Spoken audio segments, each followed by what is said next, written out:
भविष्य में जब मानवता ने सभी प्राकृतिक संसाधनों का उपभोग कर लिया है तो दुनिया पूरी तरह से अराजकता में गिर गई है। युद्धों के लिए जिम्मेदार पिछले युग के लोगों को अब रस्टीज के नाम से जाना जाता है। मानवता को जीवित रखने के लिए कुछ चुनिंदा वैज्ञानिकों ने जेनेटिकली संशोधित ऑर्किड बनाए जो ऊर्जा का एक नया स्रोत बन गए। हालांकि यह पर्याप्त नहीं था क्योंकि मानवता अपने छोटे मोटे शारीरिक और सामाजिक मतभेदों पर लड़ती रही।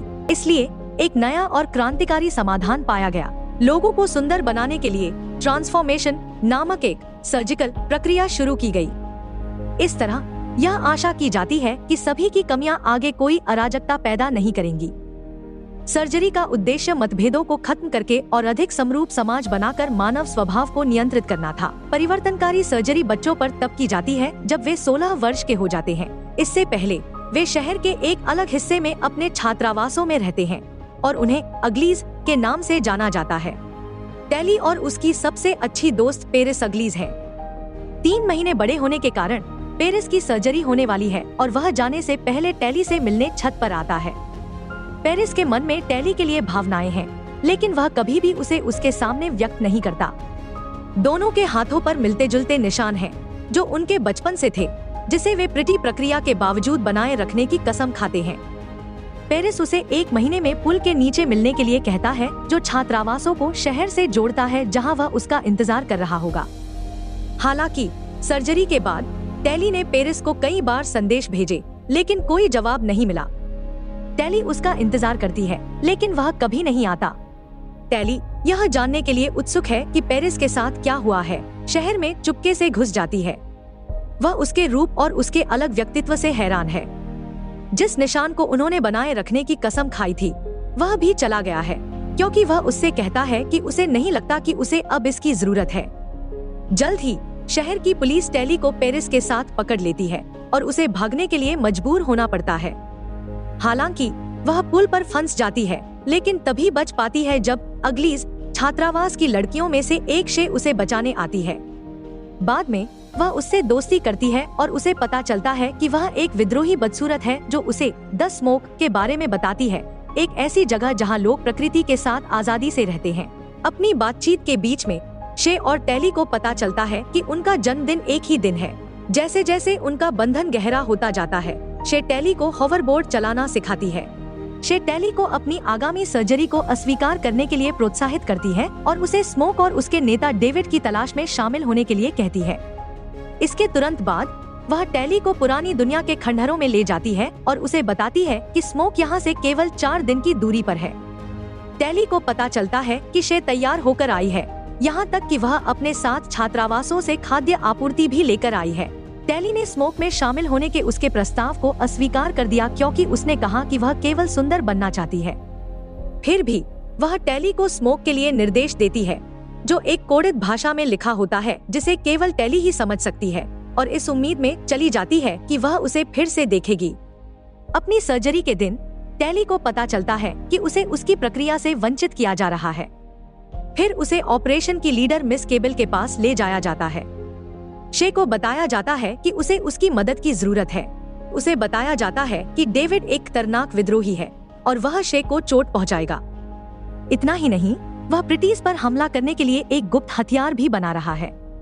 जब वह डॉक्टर केबल को बताती है कि वह उलझन में है, तो टेली को इस पर विचार करने के लिए डॉर्मेट्री में वापस भेज दिया जाता है।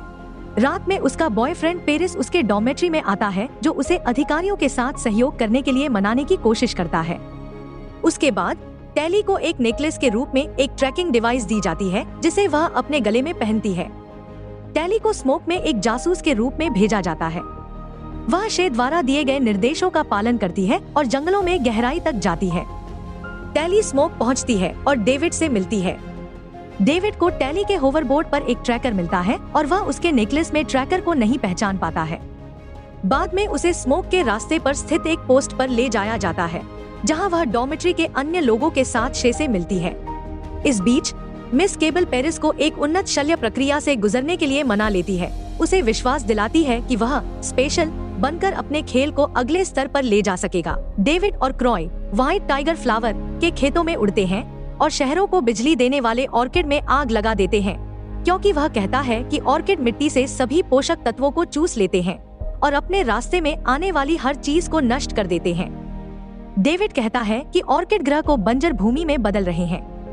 टैली इसे अपनी आंखों से देखती है। ऑर्किड के खेत में आग लगाते समय शे हेलीकॉप्टर से गिर जाती है और टैली उसे शे की ओर भाग रहे 2 स्काउट से बचाने के लिए आग में चली जाती है। डेविड उन्हें समय रहते आग से बाहर निकालने में कामयाब हो जाता है। इसके बाद क्रॉय यह जानना चाहता है कि टैली के आने के तुरंत बाद स्काउट्स ने उन्हें कैसे ढूंढ लिया। हालांकि डेविड शे को बचाने के लिए टैली को श्रेय देता है और उस पर विश्वास करते हुए उसे स्मोक में ले जाने का फैसला करता है। इसके बाद वे स्मोक पहुंचते हैं। टैली को पता चलता है कि डेविड का जन्म और पालन पोषण उसके माता पिता ने स्मोक में किया था।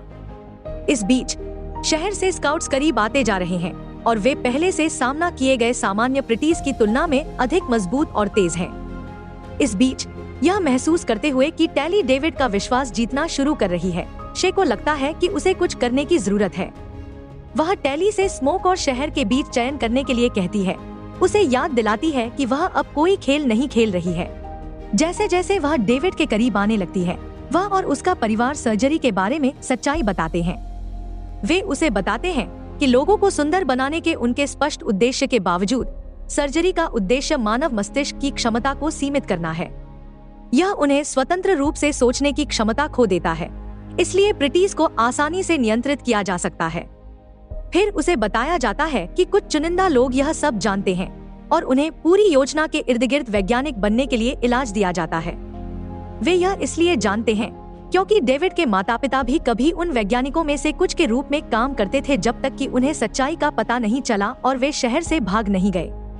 टैली को पता चलता है कि उन्होंने एक अलग समूह शुरू किया है ताकि लोगों के पास विकल्प हो।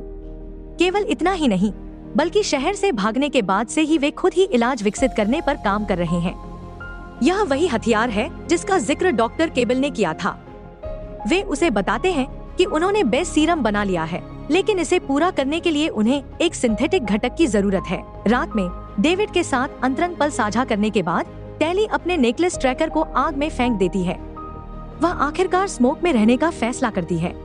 हालांकि वह नहीं जानती कि उसका ट्रैकर अभी भी सक्रिय है और डॉक्टर केबल को संकेत देती है, जो विद्रोहियों को घेरने के लिए स्काउट्स के साथ आते हैं।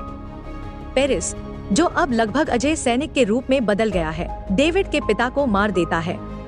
उसे पता चलता है कि उसकी प्रेमिका टैली धोखेबाज बन गई है। उनकी लड़ाई के बीच में डेविड की मां सीरम को डेविड की कमर की थैली में डाल देती है। इसके बाद होने वाले हंगामे में टैली और डेविड भागने में सफल हो जाते हैं।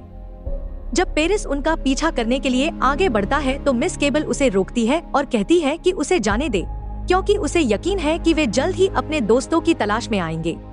डॉक्टर केबल द्वारा बाकी विद्रोहियों को शहर ले जाने के बाद डेविड ने पकड़े गए विद्रोहियों को छुड़ाने के लिए उसके पीछे जाने का फैसला किया।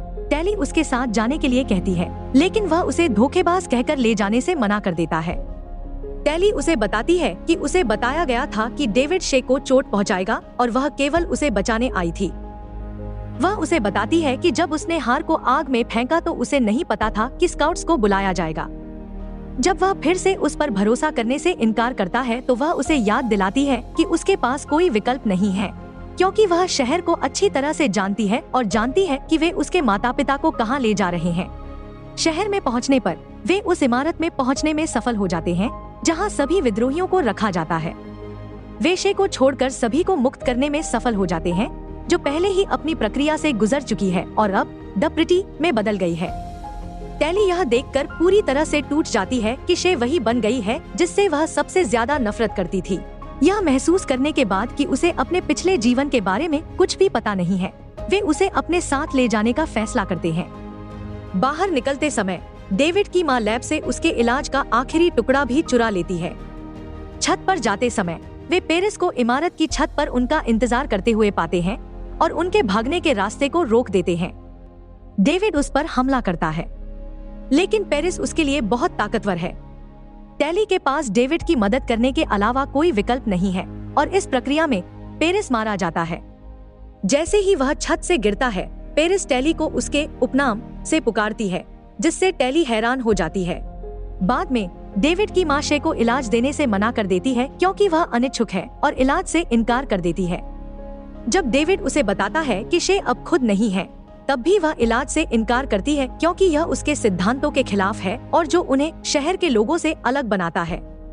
हालांकि टेली आगे आती है और सर्जरी करवाने और इलाज का परीक्षण करने के लिए स्वेच्छा से आगे आती है। उन्हें बताती है कि यह शाल और अन्य लोगों के लिए एकमात्र उम्मीद हो सकती है। उसके लिए चिंतित डेविड उसे इस पर विचार करने के लिए कहता है क्योंकि वह शे की तरह वापस नहीं आ सकती है। लेकिन वह उसे बताती है कि वह मजबूत है और उसके पास उसके लिए एक संकेत होगा। वह कसम खाती है कि वह सुंदर होने के कारण खुद को नहीं बदलेगी क्योंकि उसे यह जानने में बहुत समय और कई संघर्ष लगे हैं कि वह कौन है और क्या चाहती है। वह डेविड और उसके दोस्तों को अलविदा कहती है। अब उनके चले जाने के बाद वह डॉक्टर केबल और उसके स्काउट्स के आने और उसे शहर ले जाने का इंतजार करती है। जैसे ही फिल्म खत्म होती है, हम एक सुंदर टेली को सर्जरी के बाद शहर के एक अपार्टमेंट में रहते हुए देखते हैं। आखिरकार अपने सपने को जी रही है। हालांकि वह अपने हाथ के निशान को देखती है जिससे यह संकेत मिलता है कि वह अपने मन पर पूरी तरह से नियंत्रण रखती है।